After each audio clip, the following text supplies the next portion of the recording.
Bonjour à toutes et à tous. Aujourd'hui, nous allons voir ce qu'est le passé composé ainsi que l'imparfait. Tout d'abord, qu'est-ce que le passé composé?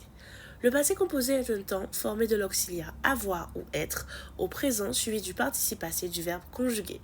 Par exemple, dans la phrase « Je suis parti à Paris », on peut constater qu'ici nous avons l'auxiliaire être conjugué au présent de l'indicatif suivi du participe passé du verbe partir.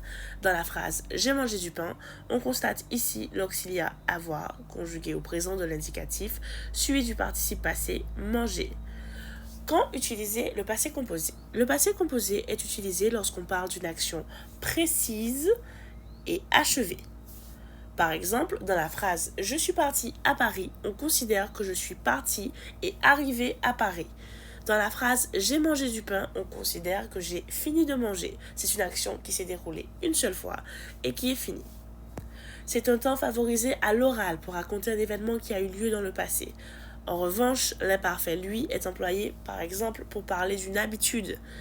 Dans la phrase « Je marchais tous les matins le jeudi », ici, on parle bien d'une habitude, tous les matins étant un indicateur. L'imparfait est aussi employé pour donner un contexte d'une action. Dans la phrase « Je marchais seul lorsque je suis tombé ». Je marchais seul et le contexte de l'action finie et achevée. Je suis tombé. Je suis tombé est ici, comme on l'a vu précédemment, au passé composé.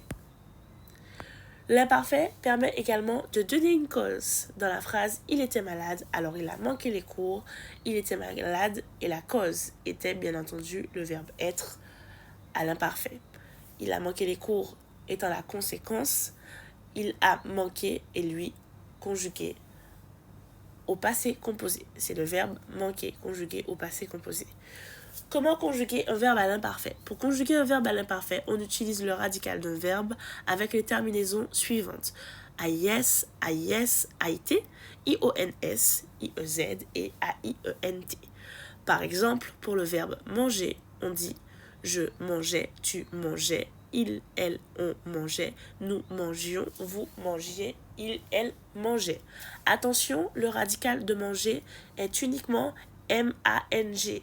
E ne fait pas partie du radical, mais est ici employé pour éviter que nous ayons le son G, parce que G devant A donne le son G. Donc pour avoir le son J, on utilise le E.